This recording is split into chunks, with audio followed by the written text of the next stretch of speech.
Olá! Hoje vamos estar a falar com um convidado muito especial, o engenheiro António Carlos Rodrigues, CEO do Grupo Casais. E vai-nos falar um pouco sobre como a Casais conseguiu reinventar aquilo que é a área da construção civil, industrializando todo o processo e que impactos é que isso teve na sustentabilidade, que tantas vezes é apenas reduzida àquilo que é a pegada ambiental. Nesta conversa vamos conhecer um pouco mais sobre aquilo que é de facto a amplitude daquilo que é a sustentabilidade. Vamos falar de requalificação dos recursos humanos, vamos falar daquilo que é o impacto na saúde que este tipo de construção tem e muito mais, e por isso convido-vos para assistirem a esta nossa conversa. Muito obrigada por aceitar receber-nos e estarmos hoje aqui a ter esta conversa. E o objetivo é falarmos um bocadinho sobre a sustentabilidade e sobre a inovação. Mas antes de entrarmos na inovação e na sustentabilidade, há aqui um fator importante. Estamos a falar do setor da construção e é um setor que representa muito no nosso PIB, cerca de 12%, e, portanto, é um grande pilar da nossa economia. E tem passado por aqui por alguns desafios, nomeadamente a pandemia, a questão deste conflito que temos da Rússia com a Ucrânia. E eu gostava de saber como é que vocês têm sentido, que desafios é que têm sentido neste contexto atual.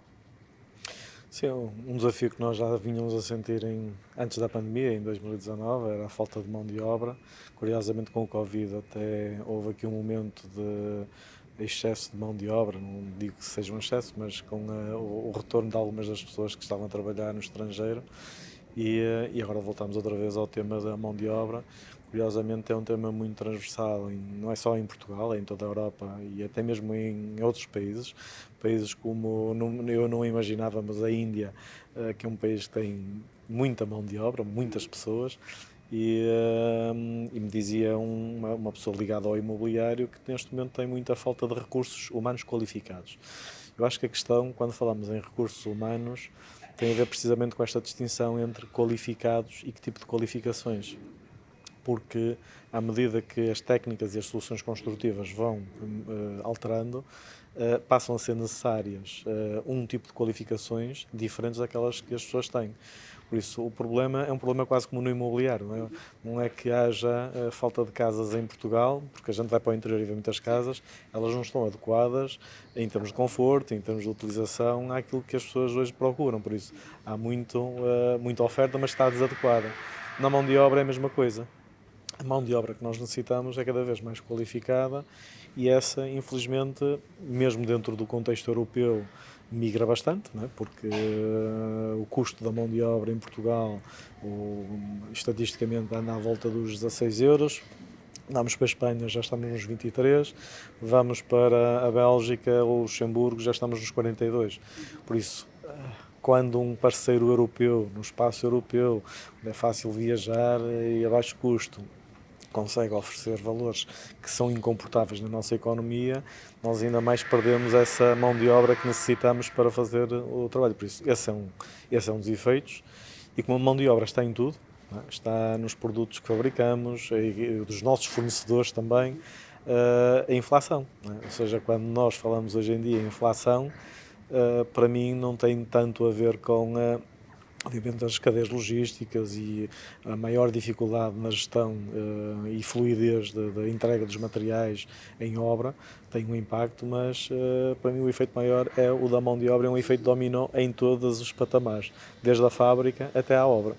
Mais algum desafio que tenham, falou a questão da logística, sentiram também esse desafio, falou-se muito da falta de material e do aumento de preços de material, foi algo que tenham Sim, sentido? eu acho que o Covid só veio acelerar um processo, não é?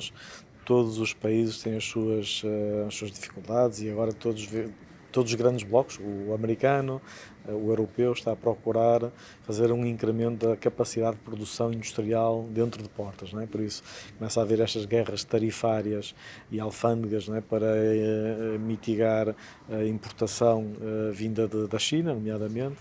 Isso faz com que haja aqui uma reconfiguração de algo que estava no seu estado natural, não é? Eu diria que a globalização ocorreu dentro daquilo que era possível, dentro daquilo que eram os canais de trânsito, mas também de tarifas, de diferenças de câmbio das moedas, porque nós estávamos aqui num equilíbrio. Covid veio impor restrições à circulação, veio também impor aqui algumas obstruções ao processo normal de fluição, não é? No fundo, dos materiais. Tudo isso fez com que aquilo que estava montado para uma eficiência plena, não é? Nós olhamos para o setor automóvel, para mim é se calhar daqueles que é mais eficiente do ponto de vista de just-in-time, da logística da entrega dos materiais, e vemos que a falta de um chip agora coloca em causa toda uma linha de produção. E isso sim impacta. Eu acho que na construção nós sempre vivemos muito debaixo de um chapéu de muita ineficiência. Por isso temos aqui uma oportunidade de melhorar essa eficiência.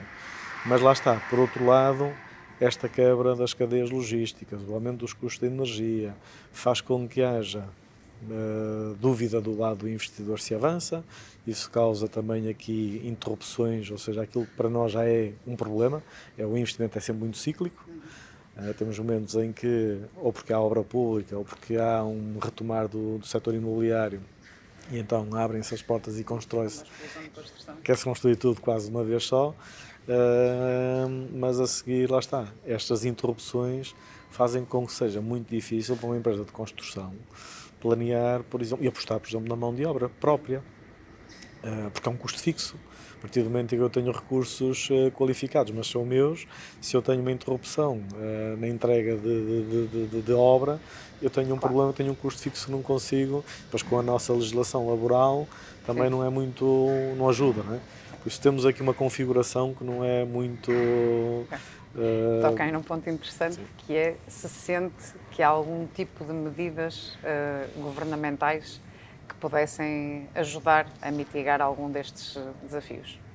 Sim, eu acho que o Governo é o primeiro a ter que dar o exemplo. Não é? Quando nós olhamos para aquilo que tem sido trabalhado e a legislação que já saiu e a que está para ser a nível europeu, eu acho que nós em Portugal estamos muito atrasados em colocar no terreno aquilo que é as tendências do futuro. Não é? Ou seja, quando falamos em construção sustentável, não vemos ainda nenhuma entidade pública a lançar de uma forma muito bem clara e assumida que quer ela própria também um edifício sustentável. Quando digo sustentável, por exemplo, com a incorporação de um biomaterial, com soluções que permitam a economia circular, quer dizer, não vemos isso nos cadernos de encargos. Isso faz com que a nossa indústria não esteja preparada. Por exemplo, os ingleses, quando nós falamos em digitalização, acho eu que já toda a gente ouviu falar em BIM. O BIM tornou-se obrigatório em Inglaterra em 2016 para todo tipo de projetos. Por isso, de alguma forma, o governo inglês, com essa medida, obrigou o setor a ter que cuidar da formação dos profissionais, porque se um projeto público ou privado chegasse a uma entidade que faz o licenciamento e não estivesse em BIM, não passava para a fase de licenciamento. Ou seja, o governo não tinha sequer, nem teve naquele caso, que criar medidas, nem dizer, olha, agora vamos dar não sei quantos milhões para a formação em BIM. Não, bastou alterar uma lei e todo um setor, toda uma indústria adaptou-se e de alguma forma até usou recursos próprios, não é? Ou seja, foram os privados que financiaram essa transição. Por isso, isto já foi em 2016. Nós aqui nem sequer uma medida temos que obrigue a trabalhar dessa forma digital. Por isso essa é uma. A outra é a utilização de facto de sistemas construtivos mais sustentáveis. Quando nós olhamos, por exemplo, para o setor da construção no norte da Europa, que é quem no fim do dia está a influenciar, e bem, porque vemos que os critérios que eles estão a usar são positivos. A utilização, por exemplo, da madeira na construção, eles já levam 20 anos de avanço. Nós, para termos uma fileira de construção com a utilização de madeira, temos que criar uma indústria que não temos. Mas ainda temos que ir atrás, ir à floresta, que é um dos nossos grandes problemas. Por isso, os incêndios não se resolvem com mais aviões e helicópteros no ar para apagar o fogo. Resolvem-se a tratar melhor a floresta. Resolve-se a dar mais valor à floresta. Se a floresta tiver mais valor, as pessoas cuidam da floresta porque o material que lá extraem tem valor. E foi isso que a Europa já conseguiu. Por isso leva esses 15 anos de avanço, ou 20 anos de avanço, vai ser muito difícil nós conseguirmos fazê-lo agora neste período de investimento, nomeadamente com os investimentos do PRR. lá está, é uma oportunidade, na minha opinião, que em parte vai ser perdida.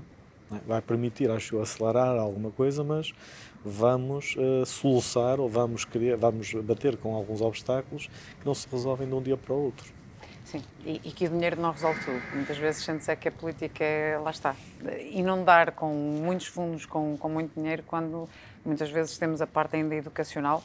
Quando falava bem da madeira, uma das coisas que se sente é que, embora nos países nórdicos já seja tradição, mas quando em Portugal falamos construção de madeira, a tendência das pessoas é achar que isso é de pouca qualidade e, portanto, é importante aqui também a questão da sensibilização do próprio mercado das pessoas, terem muito mais consciência da qualidade de construção que está associada a esses métodos. Mas leva-me agora aqui a outra pergunta, que é, estando de facto a inovação no vosso DNA, como é que vocês conseguiram, através da inovação, dar a volta a estes desafios e agarrar aqui esta oportunidade? Assim, o nosso setor é um setor muito tradicional e nós, cá em Portugal, tradicionalmente adotamos aquilo que já está consolidado no mercado internacional. E por isso é que acabamos por cair sempre um pouco naquela mesma forma de estar, que é, nós somos os subempreiteiros ou os subcontratados de alguém que sim foi à frente e que depois precisa da mão de obra portuguesa para fazer a instalação. Eu acho que nós, para invertermos esse ciclo, temos que estar na curva da frente. Isso faz com que a gente também possa estar, ou seja, mesmo no contexto europeu, se nós estivermos a inovar e a fazer aquilo que a Europa quer, nós próprios podemos antecipadamente já estar preparados para exportar as soluções que vão ser necessárias lá fora. Porque o que vai acontecer, o que acontece se não o fizermos, são estas empresas que conseguem criar uma escala e uma dimensão tal nos seus mercados, que são maiores sempre que os nossos, não é? Ou seja, tirando se calhar a Suíça, que é o país mais pequeno, quer dizer, a Alemanha é uma superpotência de construção, tem indústria, está normalizada, etc. E eles têm uma vantagem, quando criam escala, criam competitividade.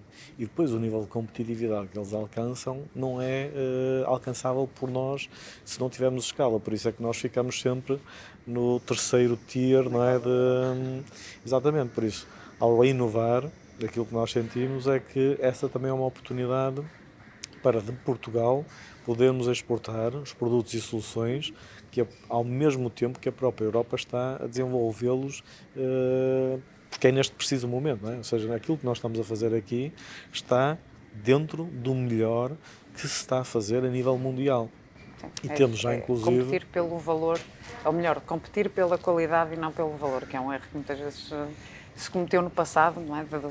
Tentar a competição pelo preço é sempre um campeonato perdedor, porque há sempre países em que vão conseguir fazer mais barato. Portanto, acho que aquilo que temos que nos posicionar é, de facto, a inovação através de acrescentar valor e fazermos algo que, de facto, seja diferente e que, com todo o potencial que temos em Portugal e todo o talento que temos em Portugal, é uma das coisas que custa ver, de facto, é o nível de investimento que se faz na formação dos jovens portugueses em licenciaturas, em pós-graduações, em mestrados, e depois vê-los a sair, a ir para outros países e a serem bem-sucedidos e esses recursos serem utilizados lá fora.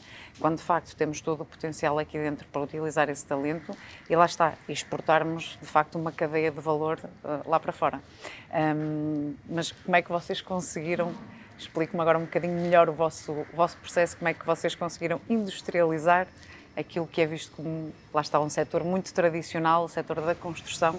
Vocês conseguiram criar aqui um novo paradigma à volta da construção civil. Sim, assim, nós, lá está, para conseguir inovar, a forma como está organizado o setor, a própria, lá está, não é só no público, é também no privado. O setor da construção habituou-se a ser um mero executor de algo que foi idealizado e pensado por outra entidade, não é? Seja o arquiteto, seja o engenheiro.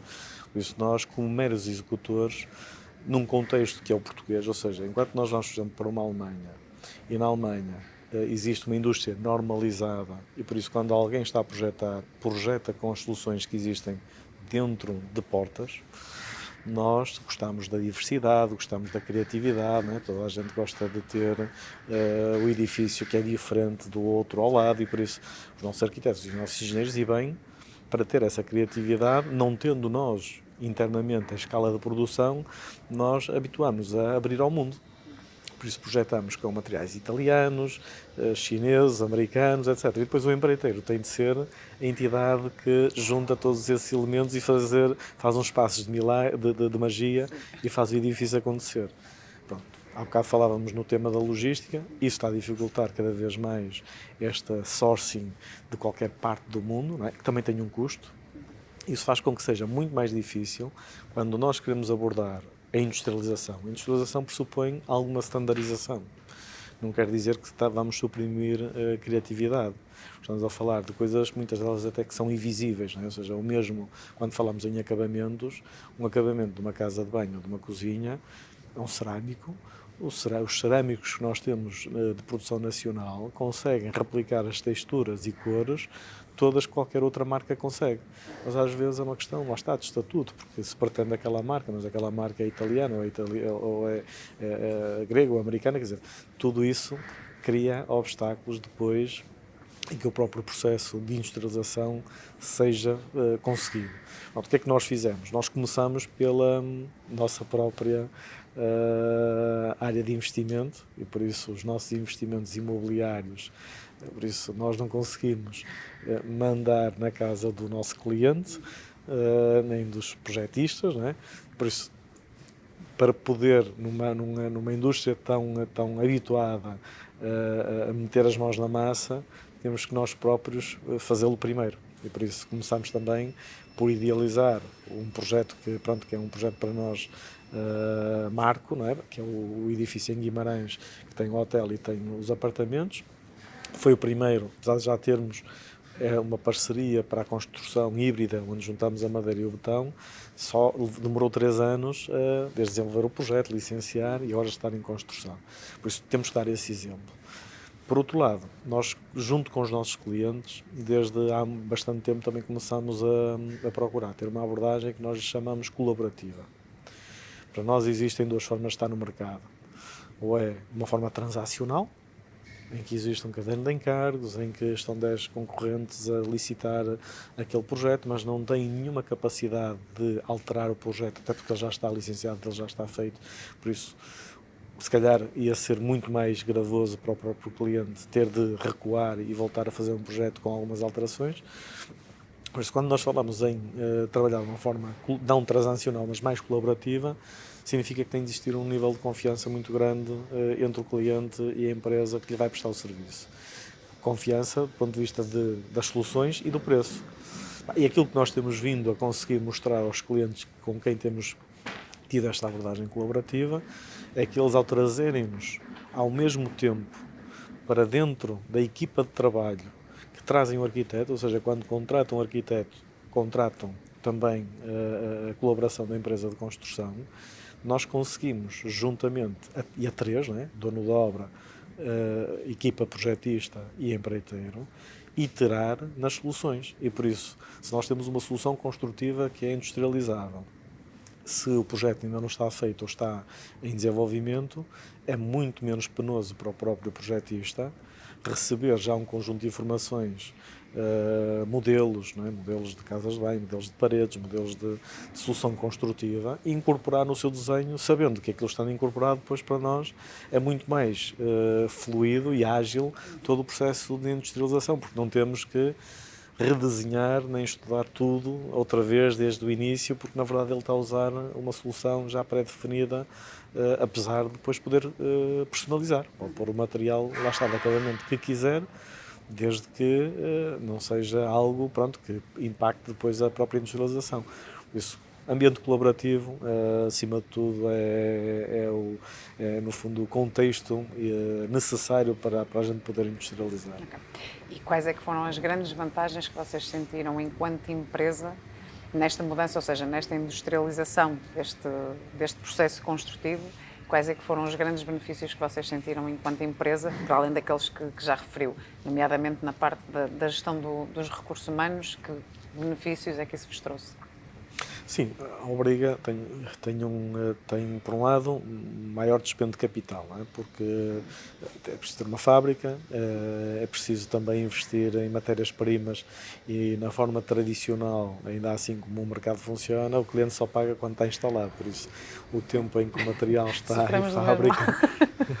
Só paga quando formos bem-sucedidos. Exatamente, por isso, enquanto ele está em processo de fabrico, claro que hoje em dia o cliente está muito mais sensível e a própria banca, porque sabe que o trabalho está a ser feito e sabe que também é uma forma de segurar e fixar preço, não é? Porque se eu 3 meses antes conseguir comprar e ainda que esteja em fábrica, o preço está fixo, que é muito mais previsível do que eu comprar no momento em que vou instalar e aí sujeito-me ao preço que estiver no mercado. Por isso, há uma melhoria da previsibilidade do preço. Essa, para mim, é uma das grandes vantagens.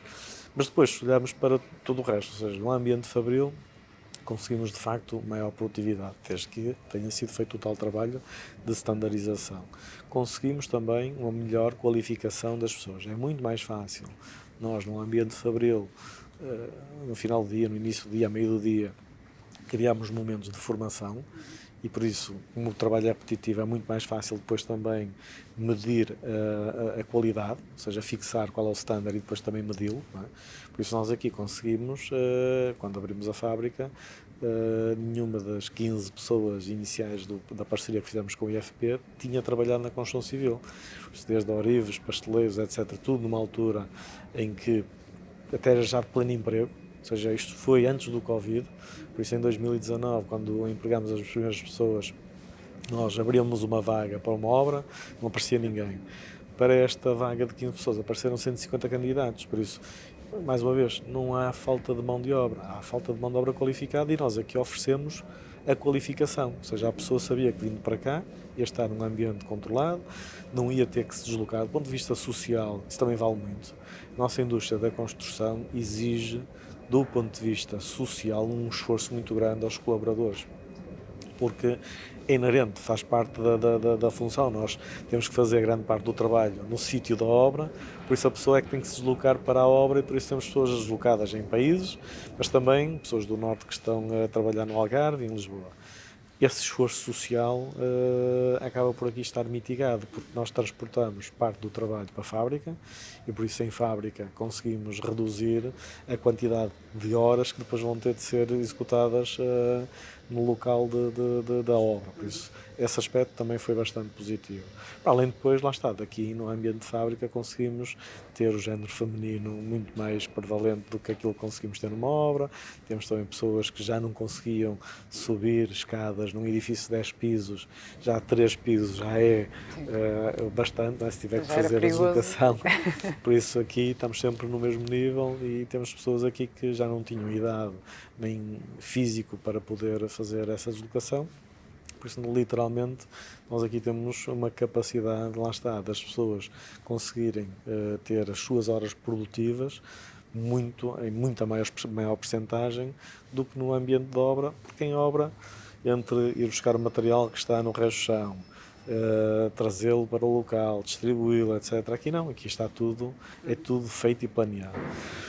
Além disso, quer dizer, depois quando olhamos para desperdícios, há uma redução enorme de desperdício de material, porque se nós pensamos no que é que um pisteleiro ou um eletricista, a quantidade de tubos que ele tem de cortar e que depois dificilmente passa para outro piso para reaproveitar, vai tudo para o lixo. Aqui não, aqui como é tudo desenhado e planeado ao centímetro, todos os materiais são cortados na medida exata que são necessários, por isso aqui não há desperdício. Não é? Sim. E que muitas vezes as pessoas não têm a noção da quantidade, lá está, de desperdício, de toneladas de desperdício que se tem em obra e lá está, e o custo ambiental que isso tem. Portanto, aqui tudo isso é muito mais controlado. Os ingleses fizeram até um estudo que por cada 6 casas se desperdiçava o equivalente a uma. Pois, não, é isso. Em obra, lá está, o ambiente é muito menos controlado. Tive experiências, andei muitos anos em obra, na construção de outro tipo de coisas, eram parques eólicos. Outra das grandes vantagens que eu vejo neste ambiente era, uma coisa que eu assisti muitas vezes, era, lá está, na construção da parte da subestação. em condições climatéricas absolutamente terríveis, não é? Portanto, as pessoas a tentarem trabalhar e assim... Outra das grandes vantagens que vejo neste ambiente controlado é, de facto, a qualidade do acabamento. Muitas vezes, ao contrário daquilo que ainda há um grande preconceito neste tipo de construção, de acharem que há depois a qualidade, quase como um pré-fabricado, não tem a mesma qualidade. Mas, de facto, quem entrar e perceber bem o que é industrialização percebe que é exatamente o oposto. Ou seja, a partir do momento em que trazemos isto para um processo industrializado, o controle de qualidade é muito superior, ou seja, consegue-se garantir, e corrija-me se estiver errada aqui neste ambiente, conseguem garantir níveis de qualidade de acabamento muito superiores àquilo que conseguimos garantir em obra, porque lá está, as condições de trabalho são totalmente distintas, não temos que estar a trabalhar em altura, não temos que estar a trabalhar ao frio, enfim, as próprias condições climatéricas muitas vezes condicionam aquilo que são o trabalho dos materiais e, portanto, vejo essa grande vantagem. Mas... Sim, quando nós olhamos para um processo tradicional e por mais perfeito que esteja o desenho, há erros que se vão cometendo e eles vão sendo cumulativos, não é? Por isso a argamassa é a melhor amiga do trolha, porque de facto se a parede ficar torta, com um enchimento mais 1 ou 2 ou 3 centímetros consegue-se corrigir.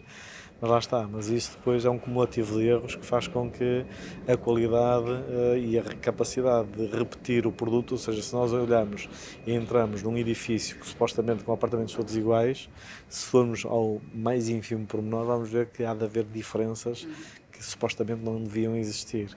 E de facto não deviam existir. Agora, quando estamos a industrializar, temos de planear e desenhar e executar ao milímetro. Porque o risco é, se alguma das peças for executada com uma diferença de 1 centímetro ou 2, a probabilidade de não encaixar e ter que ir para trás é grande. Porque nós, quando fizemos aquilo, já concluímos essa fase estrutural, não é? E fizemos aqueles 4 pisos em 8 dias, não é? Em cada um dos blocos.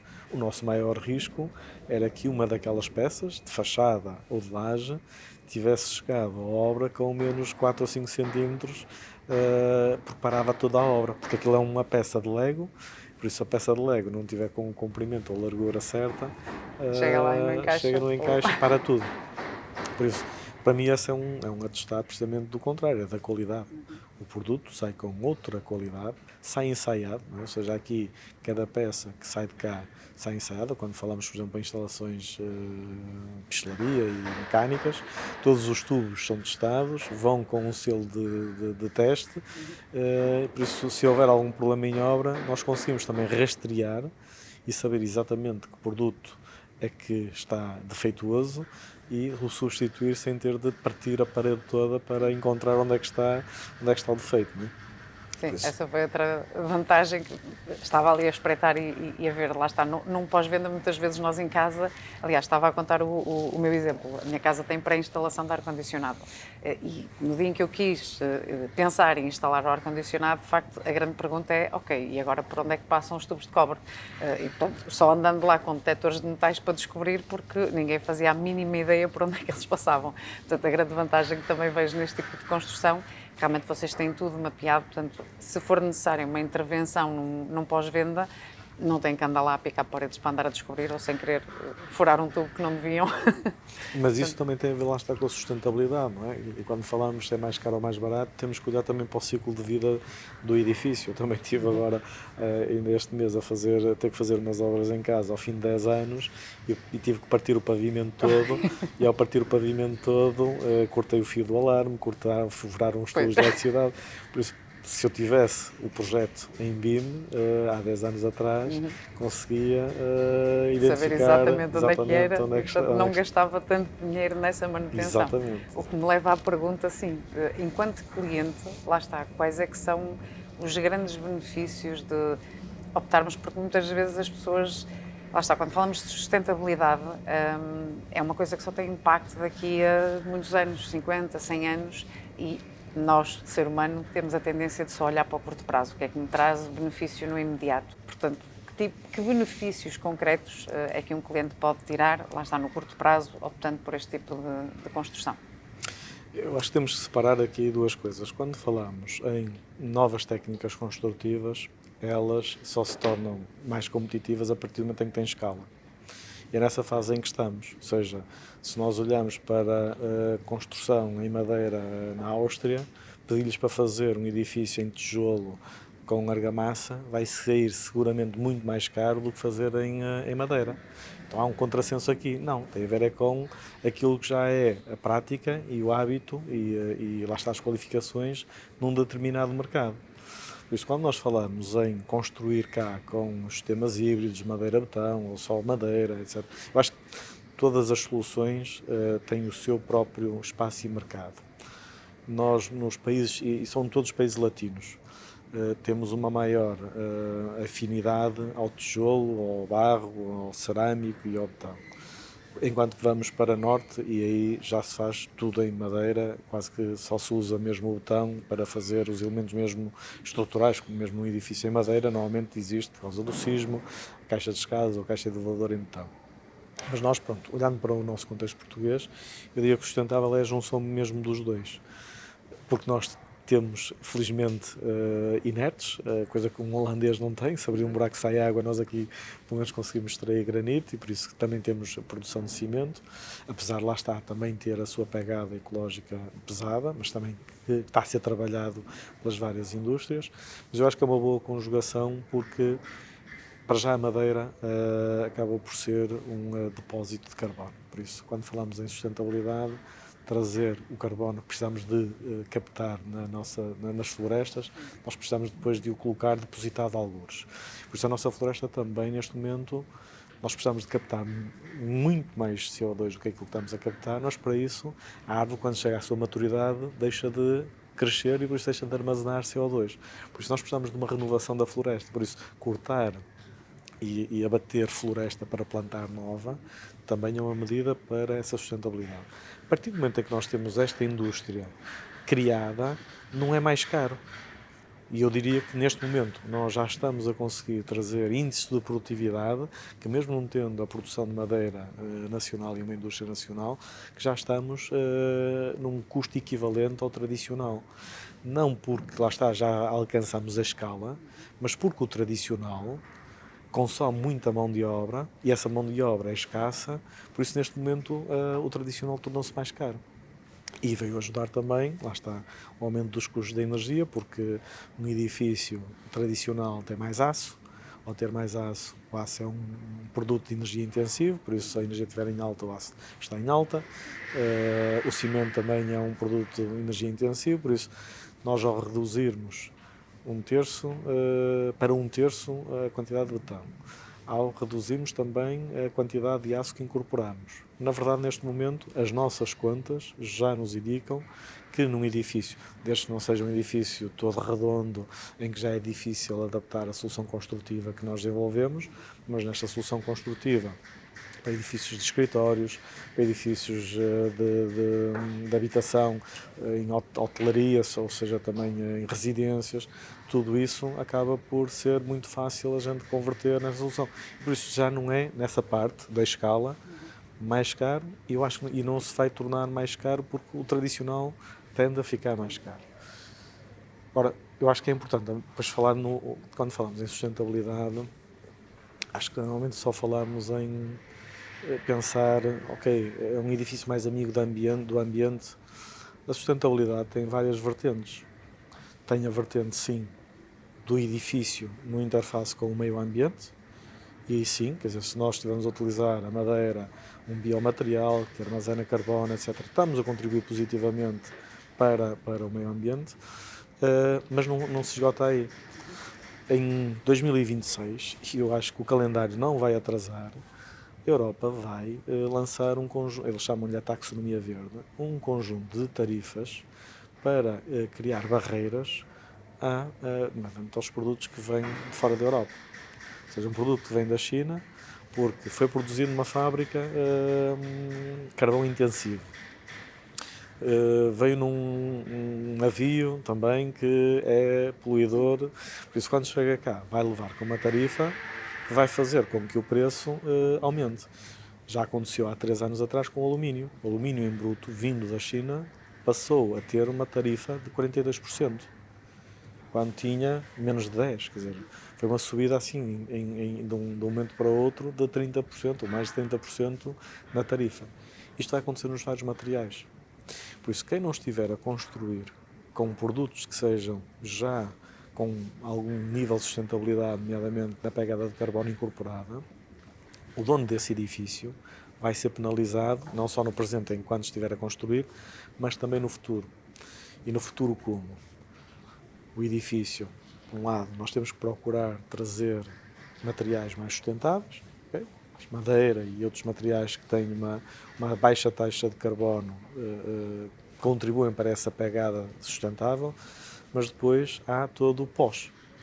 Quando o edifício, por exemplo, nós estamos aqui num escritório que foi pensado dessa forma, todo ele foi infraestruturado de uma maneira que nós podemos, não é? Aqui não estava este espaço, estava outro tipo de espaço e nós conseguimos transformar a utilização do espaço sem ter de partir paredes, nem cortar fios nem cabos, porque todo ele foi pensado para a mudança. Por isso, quando nós pensamos num edifício, mesmo de habitação, durante o período de vida, da nossa vida na utilização dessa habitação, os nossos hábitos e a forma como nós utilizamos também muda. Podemos comprar o apartamento enquanto um casal que não tem filhos e um espaço é um escritório, mas a seguir, depois tem um filho, já é preciso adaptar para o quarto, depois se tiver 2 filhos é preciso voltar a adaptar e quando os filhos saem depois é preciso voltar a adaptar. Já Ou seja, ficamos livres. o que é que normalmente fazemos? Quer dizer, quando não serve, mais vale vender e ver se encaixa, mas nós podemos prolongar a vida de utilização do edifício onde estamos se tivermos soluções construtivas que nos permitam mudar e adaptar Ir adaptando o espaço ao estilo de vida que a pessoa vai tendo. Coisa que é muito difícil na construção tradicional. E por isso acho eu que toda a gente já passou por essa experiência. Já. Ter de Talvez partir poder ampliar o quarto e aumentar ali um espaçozinho. E ter de partir paredes com pessoas em casa, não é? É isso nas empresas, que ainda agora vamos partir aquilo tudo outra vez, porque precisamos de redimensionar outra vez o espaço. Eu não consigo adivinhar que tipo de departamentos daqui a 3 anos vão crescer e quais é que vão diminuir e por isso, se nós não pensarmos nestas soluções construtivas que permitam esta agilidade e versatilidade, então não estamos a ser sustentáveis. E como é que isso vai impactar? Vai impactar também no bolso, porque qualquer quilo, já nem falo em tonelada, que não seja aproveitado no edifício e tiver de ir para um aterro sanitário, vai ser pago a peso de ouro. Por isso, o incentivo ou o desincentivo, não é? Ou seja, aquele conjunto de ativos ou pessoas que são donos de um imóvel. Eu acho que nós todos temos mais ou menos este conceito de quando somos donos de um imóvel, somos donos de um ativo. Agora imagina o que é ser dono de um passivo. Ou seja, você ser dona de um imóvel que não se pode livrar dele sem, pelo menos, tratar de um conjunto de coisas que vão ser um custo. Por isso já não é só o IMI nem os impostos, não, é ser dono de um ativo e esse ativo ter ali um passivo que é uma responsabilidade do dono desse edifício. Por isso aquilo que já se está a notar ainda é tenue cá, acho que ainda não se nota, mas já se nota lá fora, fundos imobiliários que normalmente investem numa perspectiva de longo prazo, já estão a fazer o que eles chamam um desconto cinzento, não é? Um grey discount, não é? Que é, olham para o edifício e veem este edifício no horizonte de 30 anos, se eu tiver uma renovação, se eu tiver isto vai ser um custo, eu vou descontar isso já na minha aquisição do imóvel. Por isso, um edifício que não seja sustentável vai ter cada vez menos valor. Por isso, eu não quereria ser dono, se eu hoje estivesse a comprar um apartamento ou comprar um espaço de escritório que hoje estou a arrendar a uma empresa, amanhã estou a arrendar a outra, eu não iria querer ser dono de um ativo que não tivesse já incorporado todos estes conceitos de sustentabilidade. Nós só temos necessidade de construir edifícios porque as pessoas têm necessidades. E por isso, atender àquilo que as pessoas necessitam e de uma forma que seja também eficiente, não é? Ou seja, nem fazer a mais nem fazer a menos, também é uma forma de sustentabilidade. Mas depois ainda há uma outra vertente da sustentabilidade, que tem a ver com o bem-estar e a saúde. Porque nós, quando fazemos um edifício, lá está, estamos sempre a olhar na perspectiva do que é que estamos a prejudicar ou beneficiar o meio ambiente, mas esquecemos de qual é que é a relação depois com as pessoas que estão a utilizar o edifício. E normalmente os edifícios, e quem opera um edifício, pensa no custo de construção. Quanto é que eu vou custar por metro, quanto é que me vai custar por metro quadrado, ou quanto é que me custa aquele apartamento, é um dos fatores. Quanto é que me custa operar, ou seja, se eu vou consumir mais ou menos energia, mais ou menos água.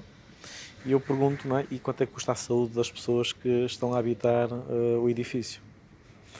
Como é que nós conjugamos o custo de aquisição, o custo de operação e o custo de saúde? Por isso, tradicionalmente, nos edifícios, durante os últimos anos, até se ganhou bastante mais relevância a questão do custo de operação. E agora voltou outra vez a estar em cima da mesa, porque com o custo de energia... Sim. E já agora, aliás, posso também levantar essa questão. Vocês têm algum tipo, ou seja, para além da questão da industrialização da produção em si, da construção, o edifício em si está projetado ou está pensado também para incluir, lá está, em termos de autoconsumo, está preparado com, neste caso, os painéis solares com energia renovável? E não só, ou seja, é toda a forma como o edifício é desenhado, na ventilação, no aquecimento, ou seja, tudo isso está pensado também para essa eficiência. Porque uma das coisas que eu acho que vai ser super crítica também no presente e agora no futuro, então para um alemão isso é super crítico, é o custo do consumo energético, nomeadamente para utilizar o edifício.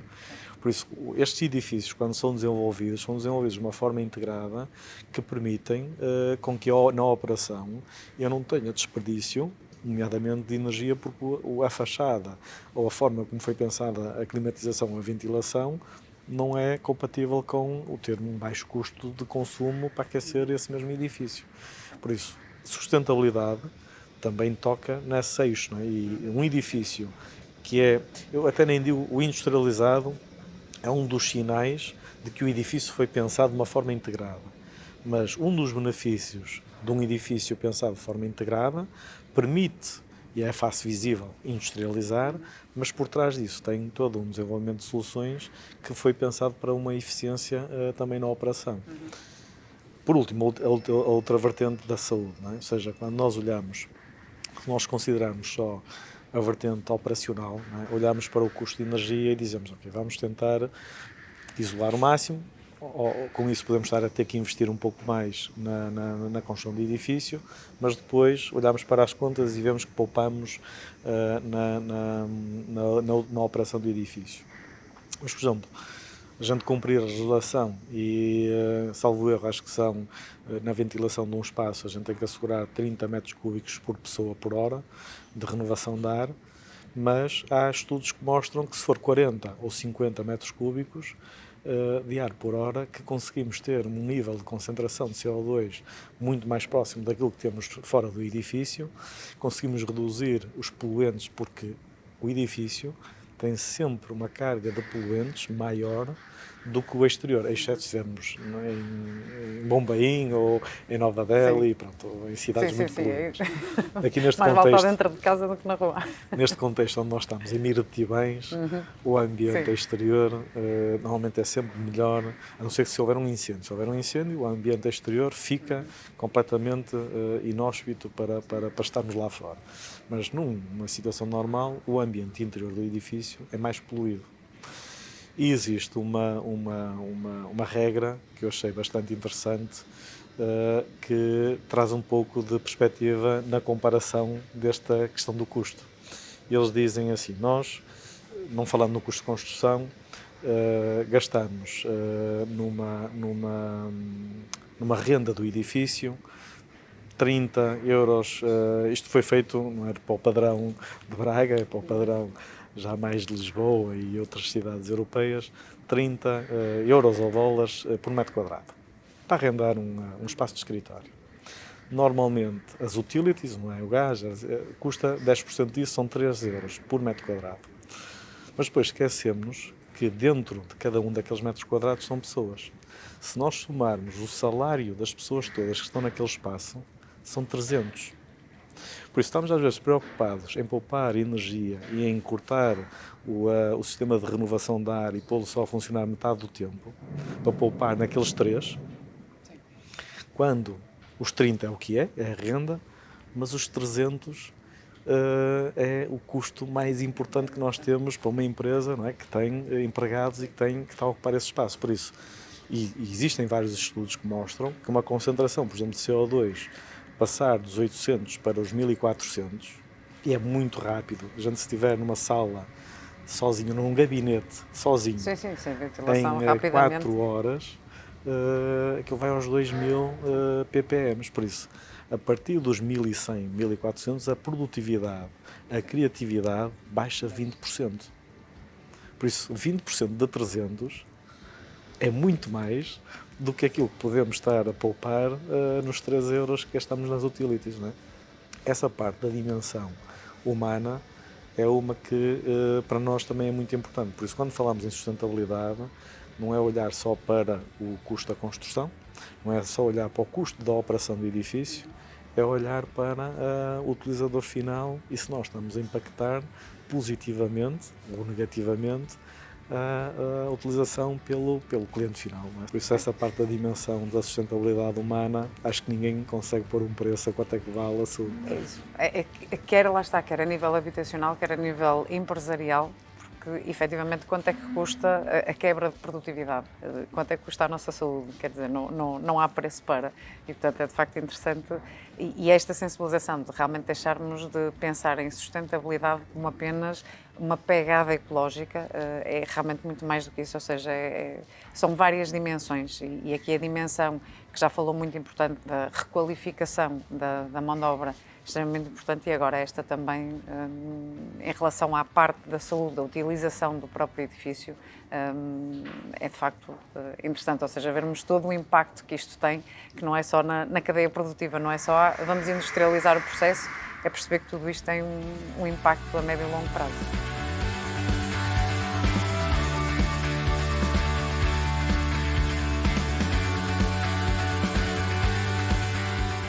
Espero que tenham gostado de assistir a esta conversa, tanto quanto eu gostei de estar a conversar com o engenheiro António Carlos. Foram de facto momentos maravilhosos em que tivemos a oportunidade de ver aquilo que tão bem se faz em Portugal e que temos esta capacidade de inovação e de podermos de facto começar a exportar para o exterior novas formas de trabalhar e que tanto contribuem para aquilo que é a sustentabilidade, que é tão importante, e para aquilo que é a requalificação da mão de obra e dar novas oportunidades a novas pessoas de pensarem em novas carreiras.